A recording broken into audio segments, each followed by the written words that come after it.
Well, President Trump, as I mentioned, is now on his way to London for his second state visit to the United Kingdom. Roll tape. My relationship is very good with the UK, and Charles, as you know, who's now king, is my friend. And it's the first time this has ever happened where somebody was honored twice, so it's a great honor. And this one's at Windsor. They've never used Windsor Castle for this before. They used Buckingham Palace. And I don't want to say one's better than the other, but they say Windsor Castle is the ultimate, right? They want to see if they can refine the trade deal a little bit. We made a deal, and it's a great deal.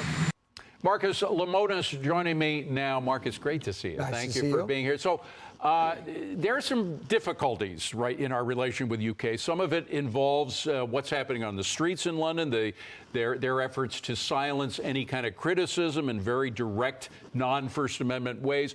What are you expecting from this meeting? Well, we have some of those issues here, just the same. And so I think that I wouldn't say just the same. They have a pretty restrictive law concerning speech that goes way beyond what we do here because we have the First Amendment. Fair enough. I think what President Trump is doing is he watched a video a couple of weeks ago of India, China, and Russia getting together. And I think he's thinking, where do I build some alliances here? And how do I use technology as the bridge to do some of that?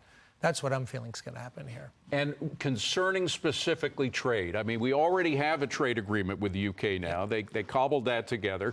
They've got another add-on to that. It seems that for all of the differences between these two guys, a very liberal PM and a conservative president of the United States, they're finding a lot of mutuality here. Well, money creates commonality, and I think President Trump understands that. It's still a very big economy, and having a partnership with them is going to bridge a lot of gaps for us. All right.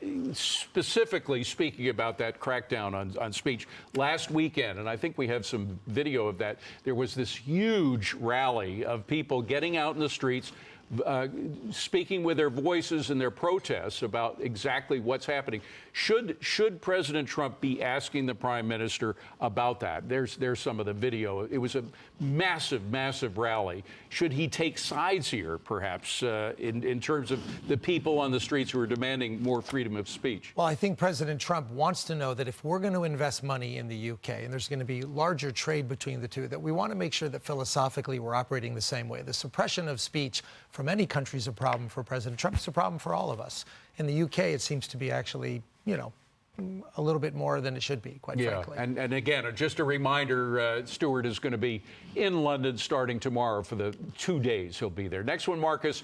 President Trump says we have a deal on TikTok. The buyer will be announced soon. What do you make of the TikTok deal? Well, it needs to happen. I mean, what the question is for me is how much is China still going to be involved in the infrastructure? Are they going to be involved at all? Is there going to be any stub? I think it's a non-starter. My guess is a non-starter for Bessent and Trump, that they can't have ownership stake, but they're going to have some framework around what TikTok looks like. I'm not really sure if that's going to matter to him or not. Are you surprised that they were able to work out a deal? Well, the question is, when's the deal going to happen? And is there another extension needed to get that deal done? A lot of commerce happens here in the U.S. on TikTok.